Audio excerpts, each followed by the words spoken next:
네, 안녕하세요. 전순옥입니다.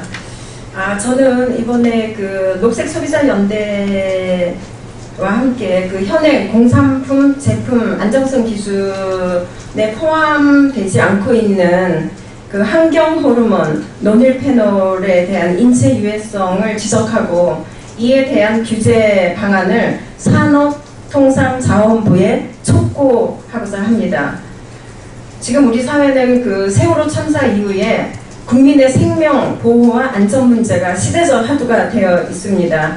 그러나 현재 공산품의 품질 및 안정성에 대한 국민적 관심이 또한 더 높아지고 있습니다만, 이제 그 중에서도 특히 그 섬유 제품의 제조 및 유통 과정에서 사용되고 있는 유해 물질이 국민 건강, 특히 아동 건강에 미치는 그 악영향은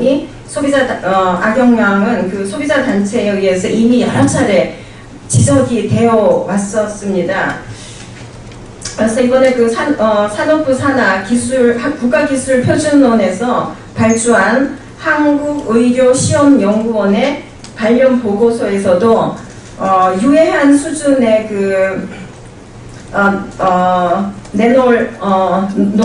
이게 굉장히 어렵네. 노닐페놀을 그 함유한 제품의 수입 및 사용 금지를 통한 국민 건강, 특히 아동 건강 증진을 공고하고 있음에도 불구하고 정부는 적극적인 안정성 강화 조치를 지체시킴으로써 아동용 그 섬유 제품에서 노닐페놀과 같은 유해 성분이 검출되고 있는 실정입니다. 그리고 이 부분에 대해서는 계속 이게 지금 문제가 많이 되고 있습니다. 이러한 문제의식에 따라서 저와 그 녹색 소비자 연대는 내분비계 장애 및 조숙증을 유발할 수 있는 노닐페놀과 같은 유해 성분이 아동용 섬유 제품에 얼마나 포함되어 있었는가를 조사를 했습니다. 이번 조사 결과에 대해서는 녹색 소비자연대 공동대표이신 박경인 교수님께서 간략하게 설명해 주시겠습니다. 예, 그 보도 자료를 이용해서 말씀을 드리겠습니다. 저희가 그 아동용 섬유 제품의 품질 안전성 조사 결과를 말씀드리겠는데요. 저희 녹색 소비자 연대는 재단법인 한국의료시험연구원에 의뢰해서 아동용 섬유 제품 가운데 7, 8세 남아용 청바지 23개와 셔츠 22개 등 총 49개 제품에 대한 화학적 안전성과 물리적 특성, 가격, 표시사항 등에 대한 조사를 실시했습니다. 총 12개 제품 중에서 저희가 가장 주목하는 것은 내분비계 장애 물질, 그러니까 내분비계 교란 물질이라고 해서 환경 물질로 잘 알려져 있는 MPEO라고 해서 노닐페놀 에톡시레이트가 검출된 이 결과입니다. 특히 남아의 경우에는 이 MPEO에 의한 영향을 받게 되겠고요. 특히 여아의 경우에서도 이 영향이 있다고 생각합니다. 특히 어린아이의 경우 이 환경 호르몬에 일찍부터 노출됐을 경우에 여러 가지 그 발달에 대한 우려가 있습니다. 그래서 이거에 대한 안전 기준이 마련되어야 된다고 생각을 합니다. 그 노닐페놀 에톡시레이트의 경우는 내분비계 장애 물질로서 현재 가정용 세척제 사용이 금지된 성분으로 환경과 인체 유해성이 있는 그런 그 화학 물질입니다. 지금 노닐페놀 에톡시레이트는 자연 상태에서 노닐페놀로 전환이 됩니다. 그러니까 분해되는 과정에서 노닐페놀로 전환이 되는데 사실 생태계 내에서 그 땅속이나 이 그 해양 생태계 그 땅 속에 축적될 때에는 노닐페놀로 축적이 됩니다. 그런데 노닐페놀은 굉장히 독성이 강한 잔류성이 높은 그런 화학 물질입니다. 그래서 이 화학 물질이 여성 호르몬인 에스트로겐의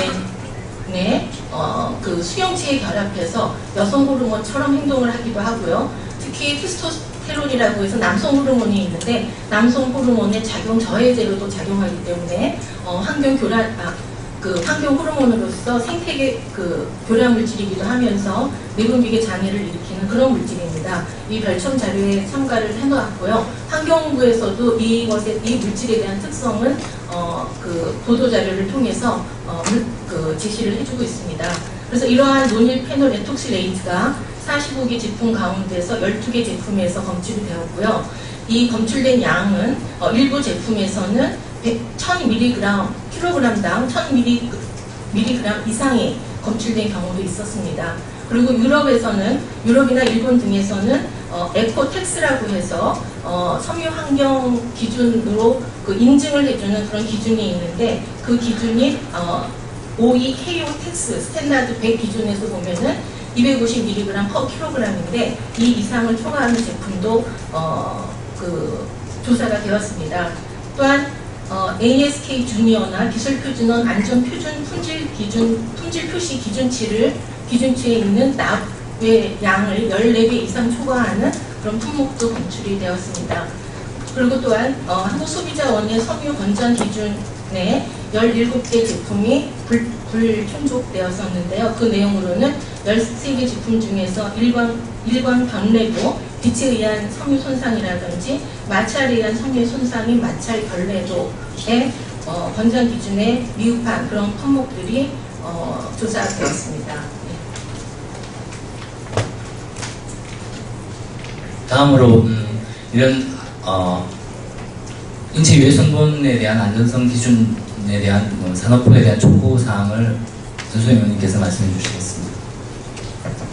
네, 앞에서 지금 그 교수님께서 말씀하신 것처럼 상당히 그 아동들에게 위험한 그런 유해 물질들이 계속해서 아동 유아복에 지금 들어가고 있음에도 불구하고, 이러한 것들이 아동들은 이런 것들을 말하지 못하고 자기네들의 권리나 또 이런 부분에 대해서 말을 하지 못합니다. 그래서 어른들이 이런 부분에 대해서 안정성을 관심을 가져야 되고, 이런 부분에 대해서 국가가 또 책임지고 해야 됨에도 불구하고 지금 하지 않고 있습니다. 그래서 녹색연대와 함께, 녹색소비자연대와 함께서는 안전품질 표시 기준 위반 제품에 대해 산업부, 국가기술표준원에 행정조치를 건의할 것입니다. 노닐페놀 등 유해 성분을 화학적 안정성 검사 항목에 포함시키도록 강력하게 촉구를 합니다. 국민의 안전과 건강을 보호하기 위해 노닐페놀에 대한 그 품질 안정성 기준 마련이 시급한 상태입니다. 그 유해화학 물질 관리법에서 노닐페놀을 유독물로 규정하고 있고, 공중위생관리법에서 주방용 세척제로 사용을 금지하고 있습니다. 이러한 상황에서 유아동용 섬유 제품에 대한 안전기준 마련은 시급하고 반드시 시행되어야 할 것으로 생각합니다. 국가기준표준원의 안전품질 표시기준 위반 제품에 대해 시정 조치를 건의할 것입니다. 그리고 이에 대한 신속한 행정 조치를 촉구합니다.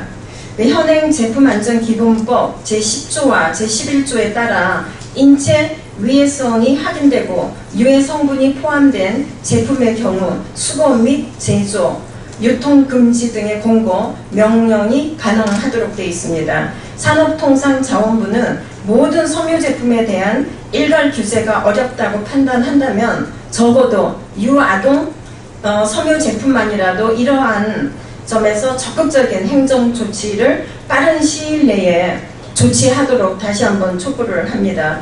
그리고 녹색소비자연대와 저는 국민 아동 건강을 보호하고, 또 이거는 국민과 아동 문제가 더 저는 심각하다고 봅니다. 아동 건강에. 그래서 이번에 그 국정감사에서 공산품의 품질 및 안정성 문제를 적극적으로 제기를 하려고 합니다. 그리고 이후에도 계속 품질 안정성 테스트를 실시하고 이에 대한 결과들을 또 국민들에게 알려드리고, 국민들이 이러한 부분에 대해서 알 수 있도록, 그래서 아동용 자녀들의 그 옷을, 의복을 구입할 때 그런 것들에 대한 의식을 가질 수 있도록 이 문제는 지속적으로 해나가도록 해야 되고, 그러니까 녹색 소비자 연대와 이 문제에 대해서 지속적으로 관심을 갖고 해나가도록 하겠습니다. 감사합니다.